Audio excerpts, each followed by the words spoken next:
너는 사람이더냐? 노스님이 입적하시던 날 장례식장에 홀연히 나타나 3번 절하고 사라진 흰 사슴과 제자에게 던진 마지막 질문의 의미. 바람이 죽는 시간. 자시의 공기는 뼛속까지 시린 유리 조각이었다. 사방이 얼어붙은 침묵 속에서 저 멀리 얼어붙은 계곡물이 갈라지는 소리만이 유일하게 살아있는 것의 비명처럼 들려왔다. 이곳은 속세의 달력으로는 이미 초겨울에 접어든 해발 1300고지의 침석산. 돌을 베고 눕는다는 이름처럼 산 전체가 수행자의 앙상한 등줄기 같은 바위로 이루어진 험지였다. 그 험한 산세 중턱, 차가운 화강암 바위 틈에 위태롭게 뿌리를 내린 견아암은 이름날을 보는 암자와는 달리 정작 암자 자신은 세상으로부터 스스로를 철저히 감춘 형세였다. 그날 밤도 예외는 아니었다. 견아암의 가장 어린 제자 해인은 얼음장 같은 나무 바닥에 무릎을 꿇고 앉아 있었다. 그의 시선은 창호지 문 너머 삭풍이 울부짖는 어둠을 향해 있었다. 그는 숨을 죽였다. 온몸의 감각이 하나의 소리를 기다리고 있었다. 왔다. 끼. 쿵. 정확히 자시 삼각. 무건 노스님이 거처하는 요사체의 낡은 문이 열렸다가 닫히는 소리였다. 그 소리는 크지 않았으나 모든 소리가 얼어붙은 이 산중의 밤에는 거대한 낙석처럼 해인의 고막을 쳤다. 해인은 이마에 땀이 배는 것을 느꼈다. 석 달 전 20명 남짓한 대중이 모두 잠든 것을 확인한 무건 스님이 홀로 집신을 꿰고 뒷산으로 사라지는 것을 처음 목격한 이후 그의 밤은 더 이상 안온한 휴식의 시간이 아니었다. 무건 스님. 그는 살아있는 전설이자 동시에 가장 깊은 수수께끼였다. 평생 법상에 올라 법문을 설한 적이 없고 그 흔한 선문답 하나 제자들에게 던진 적이 없었다. 그저 쓸고 닦고 땔감을 팰 뿐이었다.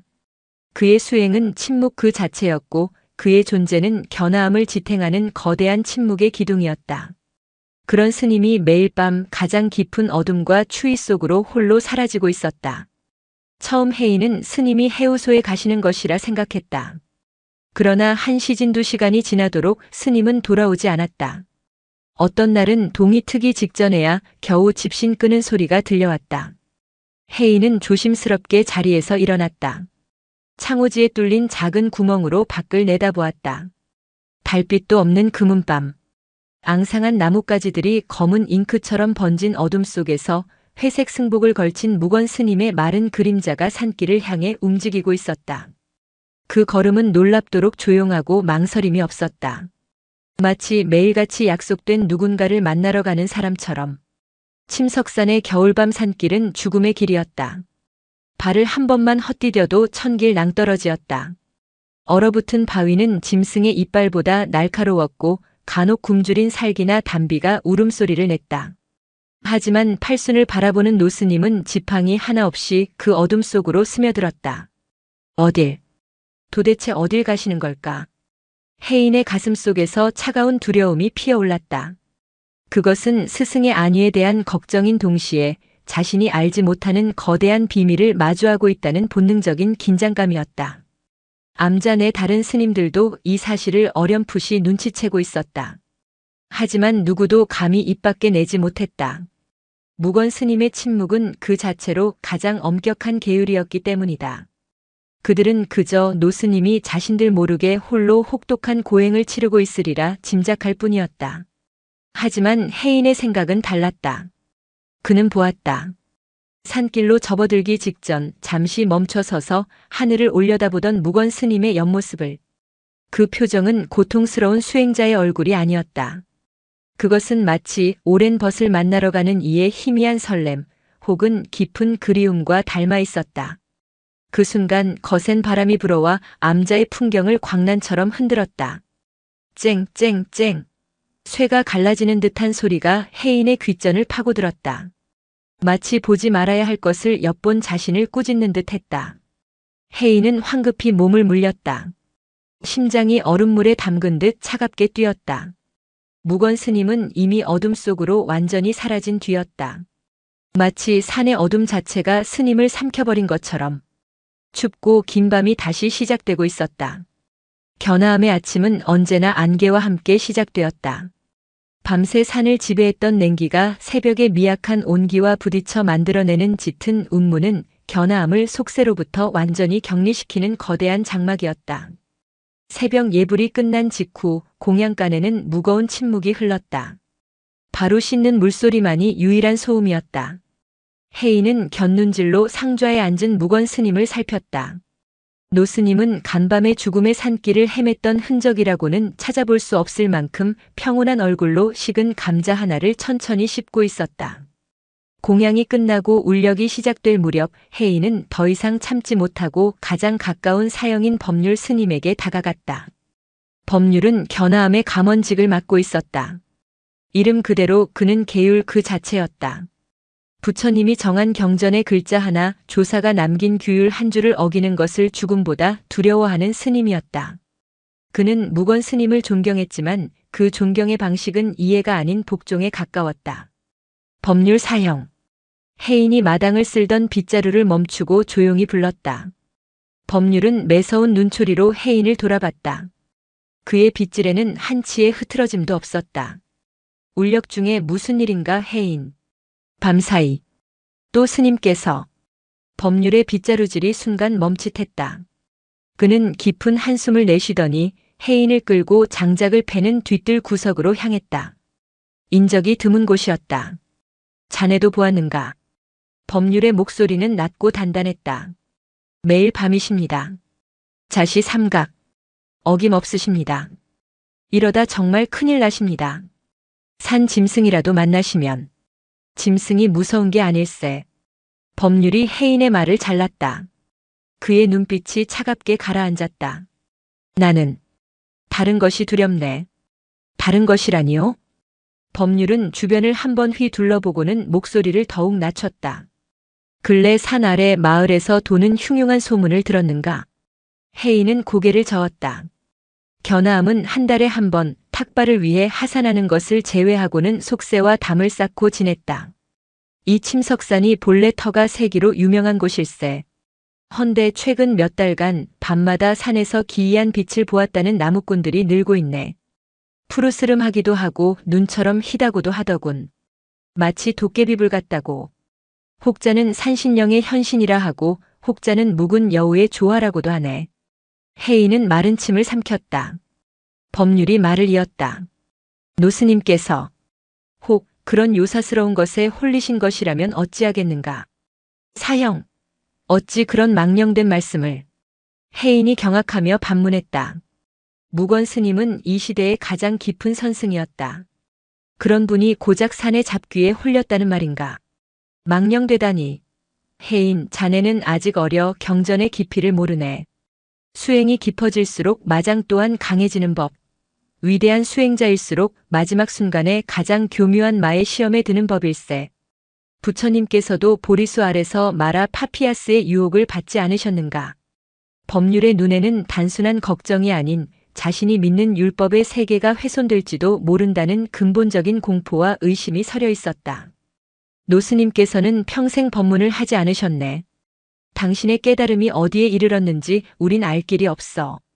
만약 노스님의 그 침묵이 깨달음의 깊이가 아니라 오히려 그 깊이를 가늠할 수 없는 혼돈 속에 계신 것이라면 그것은 혜인이 단 한 번도 생각해 보지 못한 관점이었다.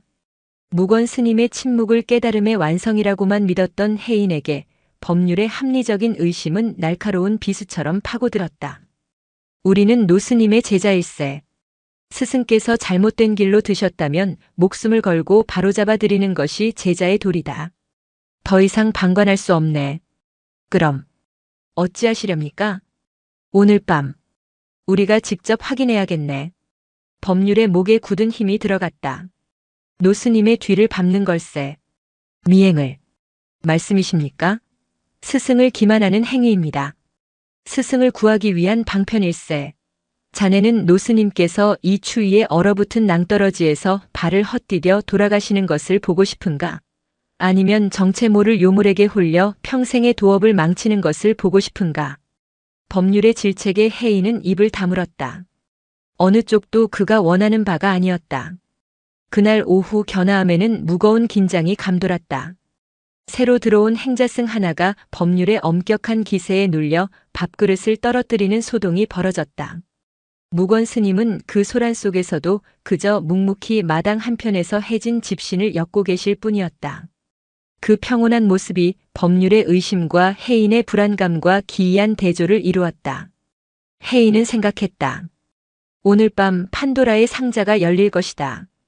그리고 그 안에서 무엇이 나오든 견아함은 이전과 결코 같을 수 없을 것이다. 어쩌면 법률 사형의 말이 맞을지도 모른다. 우리가 감당할 수 없는 스승의 가장 깊은 비밀 혹은 가장 끔찍한 마장이 우리를 기다리고 있을지도 모른다. 밤은 다시 다가오고 있었다. 이번 밤은 이전의 모든 밤보다 더 길고 어둡게 느껴졌다. 그물을 갓 지난 하늘에 손톱 반달이 희미하게 걸렸다. 그나마도 이내 두꺼운 구름 속으로 모습을 감췄다.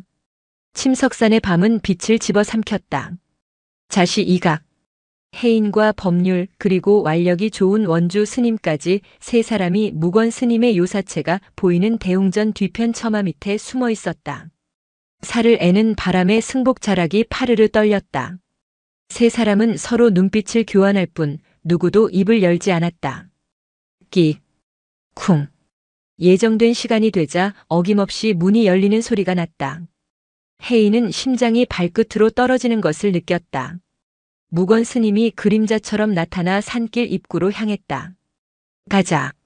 법률의 낮은 목소리와 함께 세 사람의 그림자가 노스님의 뒤를 따랐다. 그들은 짐승처럼 몸을 낮추고 소리를 죽였다. 무건 스님이 오르는 길은 암자 뒤편의 좁은 샛길이었다. 일반 등산로나 나무꾼들이 다니는 길이 아니었다. 그것은 길이 아니라 짐승들이나 다닐 법한 바위 틈새이자 가시덤불의 연속이었다. 그런데 이상한 일이 벌어졌다. 분명 팔순의 노인이 앞서가고 건장한 장정 셋이 뒤를 따르는데 거리가 좀처럼 좁혀지지 않았다. 오히려 점점 멀어졌다. 노스님은 서두르는 기색 하나 없이 그저 유유히 걷고 있었다. 하지만 그 걸음은 마치 땅 위를 미끄러지듯 나아갔다. 그들의 거친 숨소리와 엇갈리는 발소리와는 달리 노스님에게서는 아무런 소리도 들리지 않았다. 젠장. 스님 발이 어찌 저리 빠르신 게냐? 원주 스님이 거친 숨을 몰아쉬며 속삭였다. 따라붙어. 놓치면 안 된다. 법률이 이를 악물고 바위턱을 기어올랐다. 그들은 약 반시 지난 시간가량을 그렇게 추격했다. 암자는 이미 보이지 않았고 사방은 칠흑 같은 어둠과 절벽뿐이었다. 해인은 온몸이 땀으로 젖었지만 등줄기는 식은 땀으로 차가웠다. 이것은 인간의 걸음걸이가 아니었다. 무건 스님은 산을 걷는 것이 아니라 산과 하나가 되어 흐르고 있었다. 그때였다. 좁은 협곡을 막 돌아선 순간 세 사람은 동시에 우뚝 멈춰섰다. 앞서가던 무건 스님의 모습이 사라졌다. 어디로 가셨지? 눈앞에는 거대한 암벽이 가로막고 있었고 길은 양쪽으로 희미하게 갈라져 있었다. 한쪽은 낭떠러지로 향하는 길이었고 다른 한쪽은 짐승의 굴처럼 보이는 덤불숲이었다. 법률이 바닥에 몸을 숙였다. 다행히 전날 내린 서리 덕분에 흙바닥에 집신 자국이 희미하게 남아 있었다. 이쪽이다. 발자국은 덤불숲으로 향해 있었다. 세 사람은 안도하며 덤불을 헤치고 들어갔다. 가시덤불이 그들의 승복을 찢고 살을 파고들었지만 스승의 비밀에 다가섰다는 생각에 고통을 느낄 겨를이 없었다. 덤불을 헤치고 나오자 뜻밖에도 탁 트인 작은 공터가 나타났다. 산 중턱에 어찌 이런 평지가 있는지 신기할 정도였다. 그리고 그 공터 한가운데 발자국이 끝나 있었다. 에이, 이게 어찌 된 일인가? 법률의 목소리가 공포에 질려 떨렸다. 분명히 밖에서부터 이어져 온 무건 스님의 집신 발자국은 공터 한가운데 정확히 달빛이 구름 사이로 잠시 새어나온 비추는 그 지점에서 멈춰 있었다. 그리고 그 주변 어디에도 다른 곳으로 나아간 흔적이 없었다. 마치 스님이 그 자리에서 하늘로 솟아오르거나 땅으로 꺼지지 않고서야 불가능한 일이었다. 그들은 주변을 미친 듯이 뒤졌다. 암벽을 더듬고 바위 틈을 살폈다. 그러나 더 이상의 흔적은 없었다. 사라지셨다. 그 자리에서 원주 스님이 주저앉으며 중얼거렸다. 혜인은 얼어붙은 채 그 마지막 발자국을 바라보았다. 그때 혜인의 눈에 기이한 것이 들어왔다. 노스님의 발자국이 멈춘 바로 그 옆, 나란히 찍힌 또 다른 흔적이 있었다. 그것은 사람의 것이 아니었다. 그렇다고 침석산의 흔한 살기나 너구리의 발자국도 아니었다. 그것은 훨씬 크고 우아하며 깊었다. 마치 사슴? 혜인이 자신도 모르게 중얼거렸다. 그러나 이 혹한의 침석산 고지에 그것도 이렇게 험한 바위산에 사슴이 살리 만무했다. 법률이 혜인의 말을 들었다. 그는 공포에 질린 눈으로 혜인을 돌아보았다. 사슴이라니. 설마. 그 소문이. 법률의 머릿속에는 흰 사슴의 형상을 한 산신 혹은 사람을 홀리는 천년 묵은 영물 같은 경전 속에서나 보던 마장의 이야기들이 스쳐 지나갔다. 스승이 인간이 아닌 존재와 접촉하고 있으며 심지어 그 존재에 의해 사라졌다는 끔찍한 결론에 도달한 것이다. 스님께서 잡혀가셨다. 요물에게. 법률이 절규에 가까운 소리를 질렀다. 그 소리는 침석산의 골짜기를 타고 메아리치며 흩어졌다. 혜인은 차갑게 식어가는 스승의 마지막 발자국을 바라보며 온몸을 떨었다. 스승을 걱정했던 마음은 이제 정체를 알 수 없는 거대한 존재에 대한 원초적인 공포로 변해가고 있었다. 진실은 그들의 예상을 아득히 뛰어넘어 인간의 이성으로는 감당할 수 없는 영역에 속해 있는 듯했다. 법률과 원주 혜인이 견아암으로 돌아왔을 때는 인시가 거의 끝나가고 있었다. 세 사람의 몰골은 처참했다. 승복은 찢겨나갔고 얼굴과 손은 밤새 가시덤불과 바위에 긁혀 피딱지가 앉아 있었다. 그러나 그들을 가장 고통스럽게 하는 것은 육신의 상처나 추위가 아니었다. 그들은 스승이 사라지는 현장을 목격했다. 그것도 인간이 아닌 미지의 존재와 함께. 법률의 얼굴은 잿빛이었다. 그는 자신이 평생 지켜온 경전 속의 세계가 무너지는 동시에 가장 두려워했던 마장의 실체를 확인했다고 굳게 믿고 있었다. 두 분. 오늘 본 것은. 법률이 얼어붙은 턱을 간신히 움직여 말했다. 절대 입 밖에 내서는 아니 됩니다. 암자의 대중이 이 사실을 알게 되면 수행처는 무너지고 말 것입니다. 원주 스님은 넋이 나간 사람처럼 고개만 끄덕였다. 혜인은 말이 없었다. 그의 머릿속은 온통 혼돈이었다. 마지막 발자국. 그리고 그 옆에 기이한 사슴 발자국. 그것은 공포인 동시에 도저히 이해할 수 없는 거대한 의문, 즉 화두가 되어 혜인의 가슴을 짓누르기 시작했다. 법률 사형은 그것을 요물이라 단정했지만 혜인의 마음 한구석에서는 그것이 아닐 수도 있다는 미약한 반론이 고개를 들고 있었다. 그들은 약속이나 한 듯 각자의 처소로 흩어져 젖은 옷을 갈아입었다. 그리고 새벽 예불을 알리는 도량성 목탁 소리이 울렸을 때 세 사람은 마치 아무 일도 없었다는 듯 대웅전에 앉아 있었다. 다만 그들의 연불 소리는 평소와 달리 격렬하게 떨리고 있었다. 그런데 새벽 예불이 끝나고 공양간으로 향하는 복도에서 혜인은 자신의 눈을 의심했다. 저만치 앞서 걸어가는 익숙한 회색 그림자. 스님. 무건 노스님이었다. 마치 자시의 외출 따위는 존재하지 않았다는 듯 노스님은 평소와 똑같은 모습으로 조금의 흐트러짐도 없이 대웅전을 걸어 나오고 있었다. 승복은 단정했고 집신에는 흙먼지 하나 묻어있지 않았다. 법률이 그 자리에서 얼어붙었다. 그는 귀신이라도 본 사람처럼 눈을 부릅뜨고 무건 스님을 노려보았다. 분명히 산 중턱 공터에서 하늘로 솟았든 땅으로 꺼졌든 사라졌던 스님이었다. 그런데 어떻게 멀쩡히 그것도 자신들보다 먼저 암자에 돌아와 있을 수 있단 말인가. 노스님. 법률이 자기도 모르게 다급하게 불렀다. 밤새. 안녕하셨습니까? 그것은 안부를 묻는 것이 아니라 존재를 확인하는 절규였다. 무건 스님은 천천히 법률을 돌아보았다. 그 눈은 깊은 산중의 샘물처럼 고요했다. 스님은 아무 말 없이 그저 법률을 바라보다가 이내 희미한 미소를 지었다. 그것이 대답의 전부였다. 스님은 다시 몸을 돌려 공양간으로 향했다. 법률의 온몸이 부들부들 떨렸다. 저것은 스승이 아니다. 스승의 모습을 한달은 무언가이거나 혹은 이미 요물에게 완전히 잠식당한 껍데기다. 법률은 그렇게 확신했다. 그날부터 견아함의 분위기는 완전히 달라졌다. 법률은 노골적으로 무건 스님을 감시하기 시작했다. 그는 대중울력을 핑계로 노스님의 거처를 수시로 살폈고 밤에는 아예 노스님의 요사체가 보이는 처마 밑에서 좌선을 했다. 그러나 이상하게도 그날 이후 무건 스님은 밤 외출을 멈췄다. 마치 법률의 감시를 안다는 듯 스님은 자시가 되어도 밖으로 나오지 않았다. 암자에는 팽팽한 긴장감이 감돌았다. 법률은 노스님이 나오지 않는 것이 자신의 감시 때문이 아니라 그 요물이 스님을 더 깊은 곳으로 끌어당기기 위해 힘을 비축하는 것이라 해석했다. 그는 견아함의 모든 스님들에게 명하여 새벽부터 밤까지 법당에서 지장보살 정근을 쉬지 않도록 했다. 사악한 기운을 몰아내야 한다는 명분이었다. 암자는 온종일 목탁소리와 연불소리로 시끄러웠지만 그 소리는 오히려 스님들의 불안감을 증폭시킬 뿐이었다. 혜인은 그 광기 어린 연불의 무리에서 한 발 비켜나 있었다. 그는 법률의 확신에 동의할 수 없었다. 혜인이 본 무건 스님의 눈빛은 혼란이나 공포에 질린 눈이 아니었다.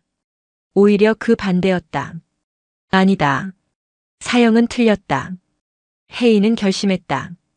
법률의 방식은 구하는 것이 아니라 공격하는 것이었다. 그것은 두려움에서 비롯된 폭력이었다. 혜인은 스승을 공격할 수 없었다. 그는 이해해야만 했다. 혜인은 법률의 감시가 느슨해지기를 기다렸다. 그는 스승이 다시 산으로 향할 그날을 기다렸다. 그리고 그날이 오면 그는 스승을 미행하는 것이 아니라 스승이 사라진 그곳에서 스승을 기다리기로 마음먹었다. 그 발자국이 멈춘 곳에서 스승이 진정으로 만나고자 했던 것이 무엇인지 자신의 두 눈으로 직접 확인해야만 했다. 닷새가 지났다. 보름달이 뜨기 사흘 전 삭풍이 잠시 멎고 하늘이 맑게 갠 밤이었다. 법률은 며칠간 이어진 철야 정근과 감시로 인해 심신이 지쳐 결국 자신의 처소에서 깊은 잠에 빠져들었다. 견아함에 그토록 바라던 침묵이 돌아왔다.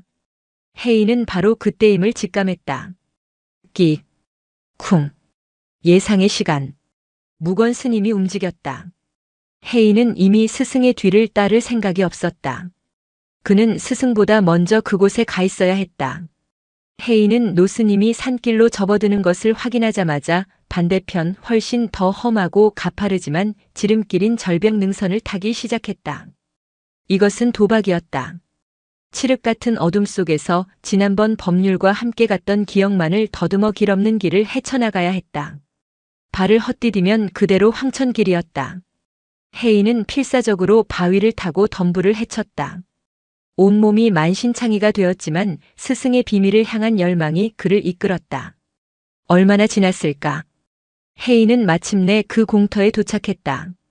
지난번 세 사람이 공포에 떨며 서 있던 바로 그곳이었다. 혜인은 재빨리 공터 구석, 거대한 바위가 겹쳐져 만들어진 깊은 그늘 속으로 몸을 숨겼다. 그곳은 공터 전체를 내려다볼 수 있으면서도 웬만해서는 발각되지 않을 완벽한 은신처였다. 이제 남은 것은 기다림이었다. 자시사각. 공기는 얼음을 넘어 칼날이 되어 있었다. 혜인은 숨을 내쉴 때마다 허파가 얼어붙는 고통을 느꼈다. 그는 좌선 자세를 취하고 호흡을 가다듬으며 이 혹한 속에서 의식이 끊어지지 않도록 모든 정신을 집중했다. 그때였다. 어떤 기척도 발소리도 없었다. 마치 처음부터 거기 있었던 것처럼. 무건 스님이 공터 한가운데 지난번 발자국이 멈췄던 바로 그 바위 위에 조용히 앉아 있었다. 혜인은 소스라치게 놀랐다. 그는 덤불 쪽 입구를 노려보고 있었는데 스님은 마치 저편 암벽 돌 속에서 스며 나온 것처럼 나타났다. 스님은 아무것도 하지 않았다. 그저 달이 떠오를 동쪽 하늘을 향해 돌아앉아 깊은 선정에 잠긴 듯 눈을 감고 있었다. 혜인은 숨을 죽였다. 법률의 말대로라면 이제 곧 정체 모를 요물이 나타나 스님을 해하거나 홀릴 터였다. 혜인은 손에 땀을 쥐고 기다렸다. 얼마의 시간이 흘렀을까? 바스락. 덤불 쪽이 아니었다. 혜인이 숨은 바위 뒤편 가장 가파른 절벽 쪽에서 소리가 났다. 혜인은 심장이 멎는 것 같았다. 그리고 그것이 나타났다. 그것은 짐승이었다. 하지만 혜인이 상상했던 날카로운 이빨과 발톱을 가진 흉측한 요물이 아니었다. 달빛이 구름을 벗어나자 그 형체가 온전히 드러났다. 온몸이 눈처럼 희고 얼음처럼 투명한 뿔을 가진 거대한 사슴이었다. 침석산에는 존재할 리 없는 신령스럽도록 아름다운 흰 사슴이었다. 사슴은 조금의 경계심도 없이 조용하고 우아한 걸음으로 공터를 가로질렀다. 그리고 무건 스님이 앉아있는 바위 바로 옆 한 걸음 떨어진 곳에 멈춰섰다. 사슴은 무건 스님을 바라보지 않았다. 스님과 마찬가지로 동쪽 하늘을 바라보았다. 그리고는 앞다리를 가지런히 꺾어 마치 수행자가 절을 하듯 공손하게 엎드렸다. 혜인은 자신의 눈앞에 펼쳐진 광경을 도저히 믿을 수 없었다. 무건 스님은 천천히 눈을 떴다. 스님은 사슴을 바라봤다. 사슴도 고개를 돌려 스님을 바라봤다. 거기에는 어떤 말도 몸짓도 없었다. 스님은 사슴을 쓰다듬지 않았고 사슴은 스님에게 재롱을 피우지 않았다. 그들은 그저 바라볼 뿐이었다. 인간의 언어를 초월한 영혼과 영혼이 나누는 가장 깊고 순수한 교감이었다. 얼마 후 사슴은 다시 동쪽 하늘로 고개를 돌렸고 스님도 다시 눈을 감았다. 사람과 짐승. 아니, 그저 두 개의 살아있는 존재가 얼어붙은 산정에서 떠오르는 달을 기다리고 있었다. 그들 사이에는 완벽한 평화와 침묵 그리고 절대적인 신뢰만이 흐르고 있었다. 법률이 그토록 두려워했던 사악한 기운이나 마장 따위는 어디에도 없었다. 그것은 혜인이 평생 본 그 어떤 광경보다도 성스럽고 완벽한 수행의 모습이었다. 혜인은 자신도 모르게 눈물을 흘리고 있었다. 추위 때문이 아니었다. 온몸에 밀려드는 뜨거운 감동과 환희, 그리고 스승의 세계를 의심했던 자신에 대한 깊은 참회의 눈물이었다. 스승은 요물에 홀린 것이 아니었다. 스승은 이 산 전체와 이 산의 가장 순수한 정수와 벗이 되어 침묵의 수행을 함께하고 있었던 것이다. 새벽빛이 트기 직전 사슴은 일어섰다. 마치 처음 나타났을 때처럼 소리 없이 절벽의 안개 속으로 사라졌다. 무건 스님도 자리에서 일어나 암자를 향해 돌아갔다. 혜인은 스승보다 늦게 다른 길을 통해 암자로 복귀했다. 그의 마음은 이전의 혜인이 아니었다. 그는 견아암 창건 이래 가장 깊은 비밀의 목격자가 되었다. 그러나 그는 동시에 그 비밀을 도저히 설명할 수 없다는 사실에 절망감을 느꼈다. 저것을 어찌 말로 설명할 것인가? 아니나 다를까 아침 공양이 끝나자마자 법률이 혜인을 찾아왔다. 닷새 만에 처음으로 무건 스님이 다시 밤 외출을 감행했다는 사실에 법률의 신경은 극도로 날카로워져 있었다. 간밤에 스님의 처소에 인기척이 없었네. 혹 자네 무언가 보았는가? 법률의 눈은 붉게 충혈되어 있었다. 혜인은 잠시 망설였다. 그러나 그는 거짓말을 할 수 없었다. 보았습니다, 사형. 보았다고. 어디서? 그 요물이었는가? 법률이 혜인의 어깨를 움켜쥐었다. 산 중턱 공터였습니다. 노스님께서는 흰 사슴과 함께 계셨습니다. 법률의 얼굴이 일그러졌다. 사슴. 역시 그 짐승의 탈을 쓴 마구니가 틀림없었군. 스님을 홀리고 있었지. 아닙니다, 사형. 혜인이 자신도 모르게 소리쳤다. 홀린 것이 아닙니다. 스님은 그저 함께 앉아 계셨습니다. 달을 바라보며. 달을 봐? 짐승과 함께. 혜인, 자네야말로 그 요물에 홀린 것이로군. 깨달음의 길을 걷는 수행자가 어찌 짐승 따위와 어울린단 말인가. 그것은 경전에 없는 일이며 부처님의 가르침에도 없는 일일세. 축생은 미혹한 중생일 뿐 어찌 감히 대선 지식의 도반이 된단 말인가. 법률의 분노는 극에 달했다. 그는 혜인이 이미 사에 물들었다고 판단했다. 자네는 당분간 근신하게. 내가 직접 이 사태를 바로잡겠네.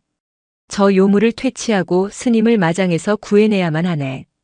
법률은 혜인을 그 자리에 내버려둔 채 결연한 표정으로 자신의 처소로 향했다.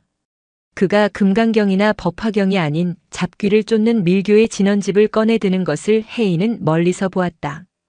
법률은 싸울 준비를 하고 있었다. 혜인은 참담함을 느꼈다.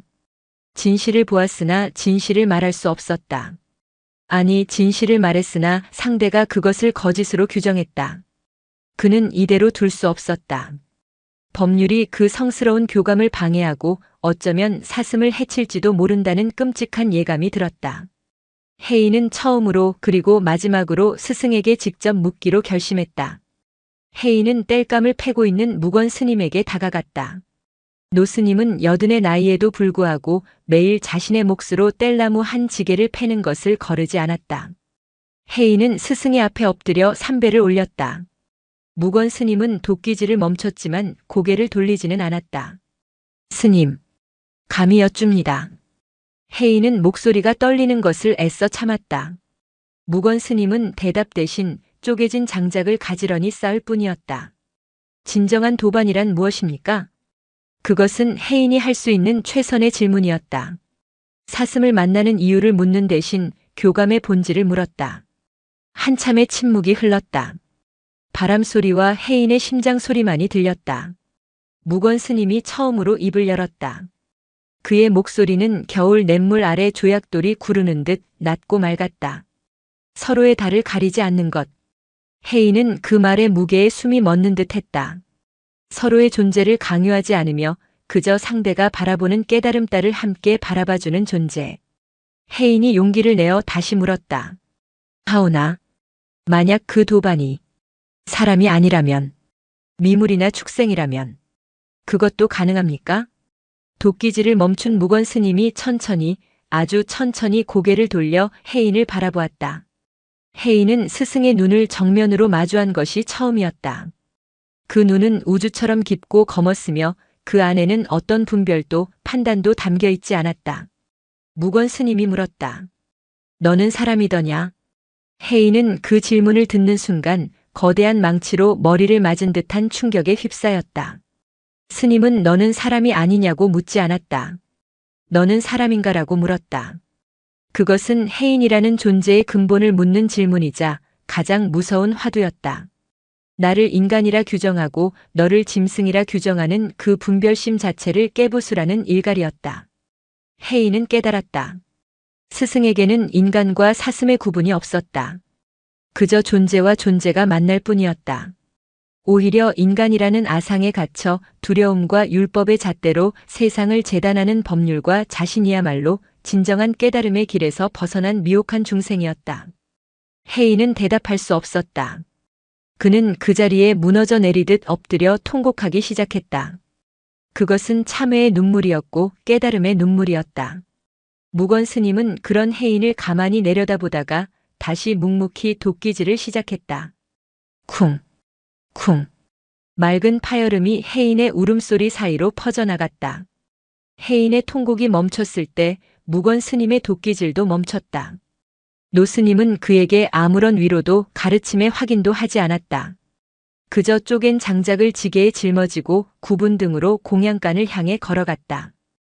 혜인은 스승의 그 뒷모습을 보며 깨달았다. 화두를 던진 자는 스승이었으나 그 화두를 깨고 나오는 것은 오롯이 자신의 목심을. 너는 사람이더냐? 그 질문은 혜인의 모든 사고를 뒤집었다. 혜인은 더 이상 법률을 설득하려 하지 않았다. 법률은 사슴의 형상을 한 마구니와 싸우고 있었지만 혜인은 인간의 형상을 한 아집과 싸워야 했다. 그날 이후 침석산에는 혹독한 겨울이 찾아왔다.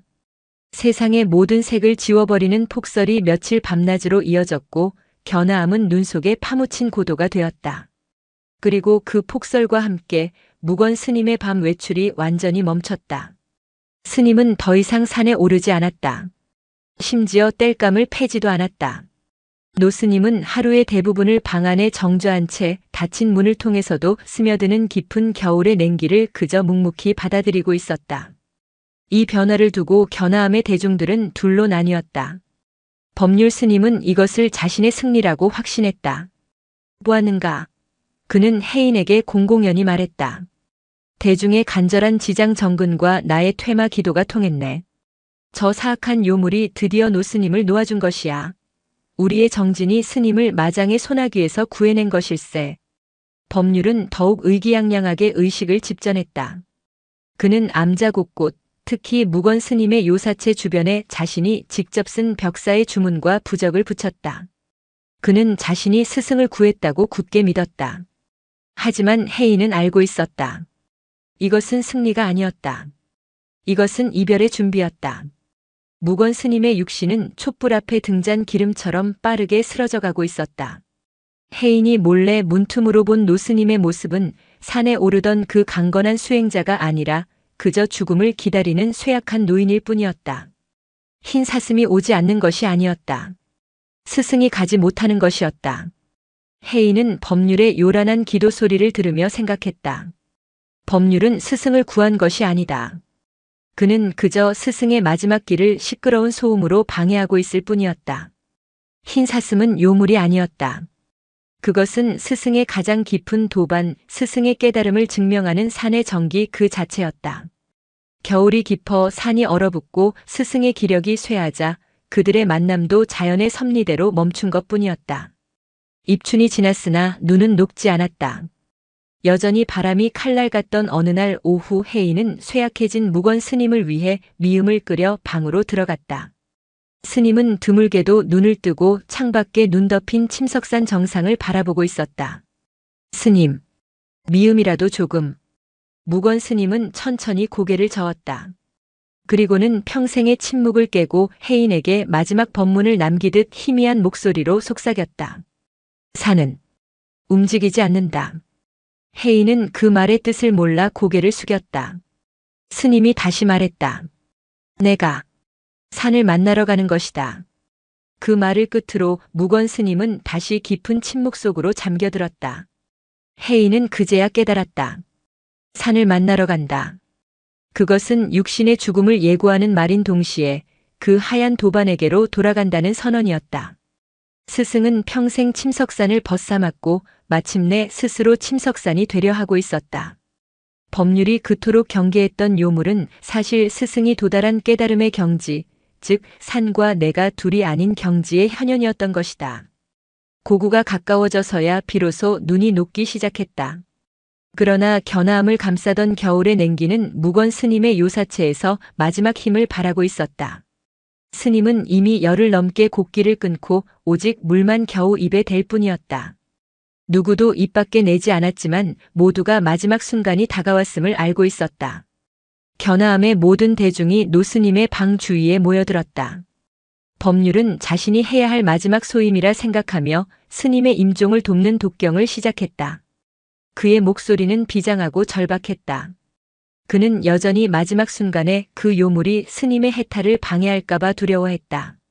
그의 연불은 스승을 위한 것이라기보다 보이지 않는 적을 향한 경고에 가까웠다. 나무아미타불, 나무아미타불. 삿된 것들은 물러가라. 방 안에는 혜인이 홀로 스님의 곁을 지키고 있었다. 무건 스님은 미동도 없이 누워 있었다. 뼈만 앙상하게 남은 마른 몸. 하지만 그 얼굴은 기이할 정도로 평온했다. 고통도 두려움도 미련도 없었다. 마치 텅 비어버린 그릇 같았다. 혜인은 법률의 요란한 독경 소리를 들으며 스승에게는 저 소리가 들리지 않기를 바랐다. 스승에게 지금 필요한 것은 아미타불의 가피가 아니라 그가 평생을 사랑했던 침석산의 고요일 터였다. 혜인은 조용히 스승의 손을 잡았다. 얼음장처럼 차가웠다. 그때였다. 밖에서 울부짖던 법률의 독경 소리가 갑자기 멈췄다. 방 안을 가득 채웠던 긴장된 소음이 사라지고 완벽한 정적이 찾아왔다. 혜인이 의아해하며 고개를 드는 순간 누워있던 무건 스님의 입가에 아주 희미한 미소가 번졌다. 그것은 혜인이 처음 이 암자에 왔을 때 보았던 그리고 법률의 겁먹은 질문에 답했던 바로 그 미소였다. 모든 것을 알고 모든 것을 받아들이는 자의 미소였다. 그리고 스님의 숨이 멎었다. 대정멸. 마치 깊은 잠에 빠지듯 소리 없이 그림자 없이 무건 스님은 그렇게 자신의 이름처럼 고요한 원속으로 돌아갔다. 혜인은 눈물이 솟구치는 것을 느꼈지만 울지 않았다. 그는 스승의 마지막 미소의 의미를 알 것 같았다. 스님은 법률의 시끄러운 연불 소리가 아니라 마침내 자신을 찾아온 고요의 소리를 들었던 것이다. 잠시 후 혜인이 방문을 열고 나왔다. 스님, 가셨습니다. 법률은 넋이 나간 표정으로 서 있었다. 내가 해냈는가? 스님을 마로부터 지켜낸 것인가? 그는 승리한 것인지 패배한 것인지 알 수 없는 표정으로 주저앉아 흐느끼기 시작했다. 대중들도 모두 엎드려 울음을 터뜨렸다. 견아함의 기둥이 무너졌다. 혜인만이 유일하게 울지 않고 스승이 마지막까지 바라보던 침석산의 정상을 바라보았다. 산은 말이 없었다. 그러나 혜인은 느낄 수 있었다. 산 전체가 거대한 슬픔에 잠겨 보이지 않는 상복을 입고 있음을. 무건 스님이 입적한 지 닷새째 되는 날 견아함에서는 다비식이 거행되었다. 침석산의 나무로 연화돼 즉 화장용 장작더미가 높게 쌓였다. 스님의 법구는 그 위에 안치되었다. 스님은 평생 법문을 남기지 않았기에 흔한 행장 하나 낭독할 것이 없었다. 그저 그의 삶 자체가 침묵의 법문이었다. 법률 스님이 의식을 집전했다. 며칠간의 충격에서 겨우 벗어난 그는 스승의 마지막 길을 율법에 따라 완벽하게 치러내야 한다는 책임감으로 다시 무장해 있었다. 그는 스승을 마장으로부터 지켜낸 장본인으로서의 비장함마저 감돌았다. 대중은 들으라. 무건 대선사께서는 평생을 무건으로 정진하시어 마침내 모든 마장을 물리치시고 오늘 부처님의 품으로 돌아가신다.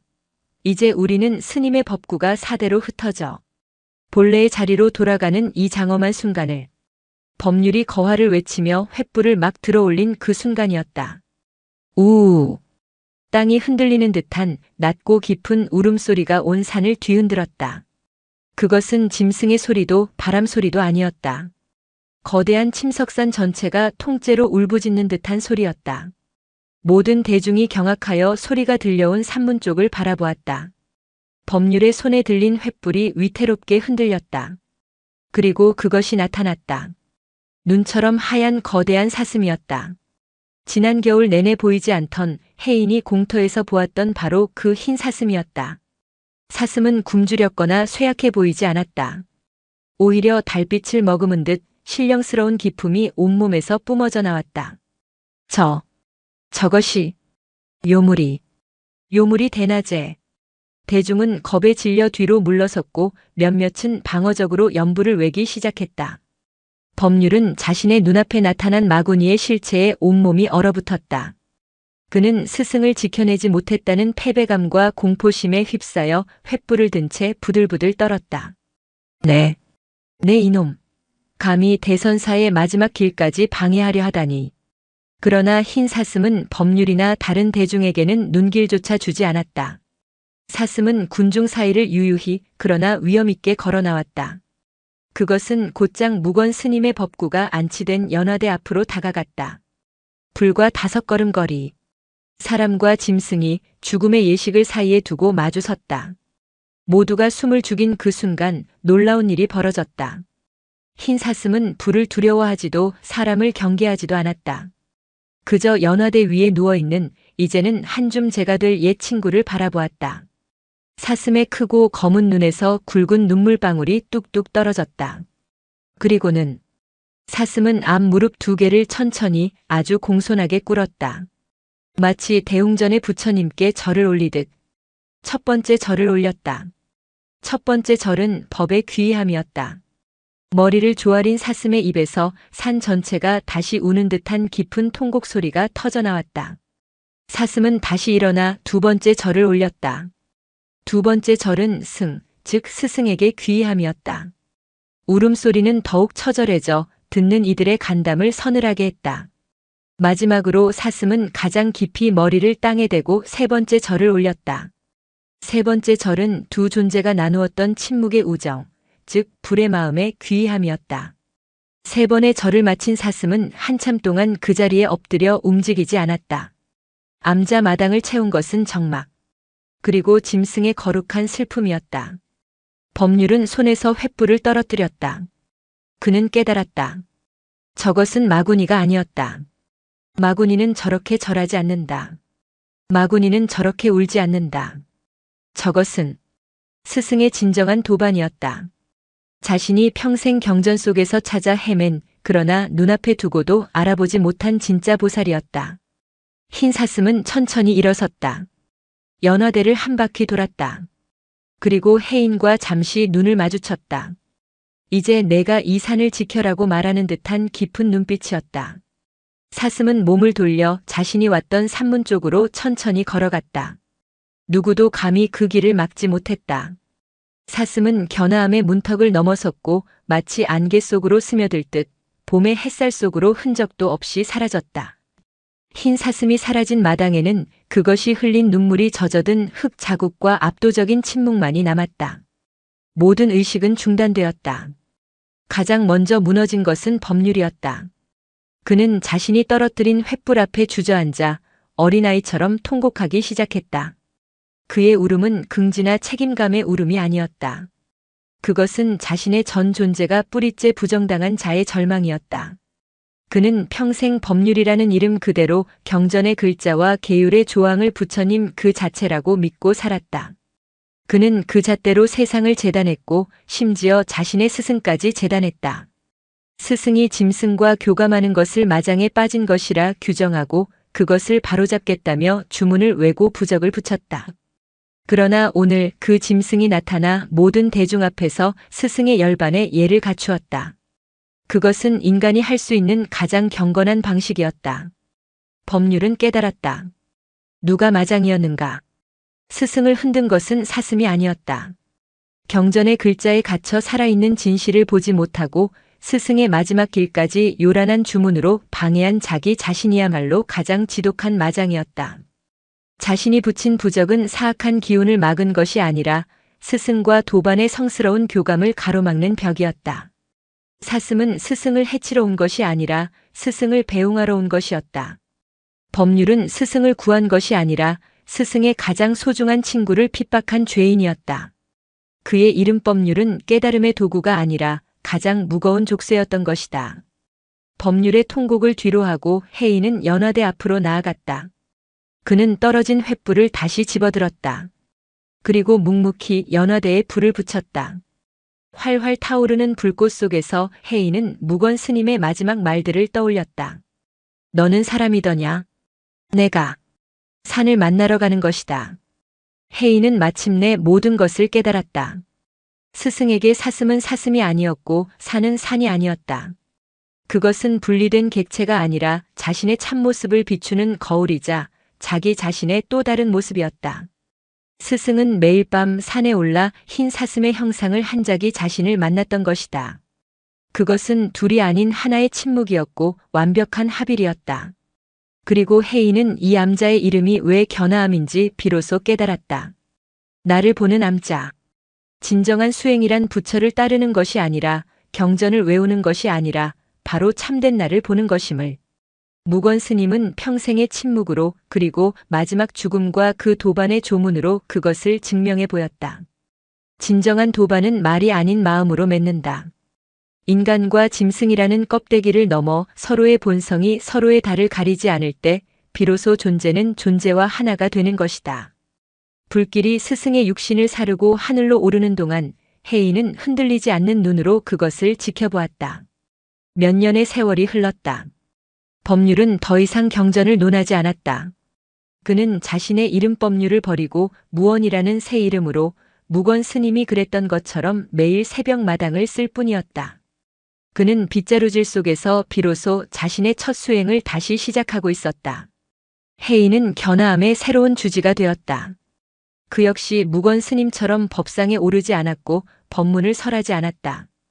다만 달이 유난히 밝은 밤이면 어린 행자들은 복원했다. 혜인 스님이 홀로 암자 마당에 서서 저 멀리 눈 덮인 침석산 정상을 바라보는 모습을. 그 모습은 마치 말없이도 통하는 오랜 벗을 기다리는 모습과도 같았다.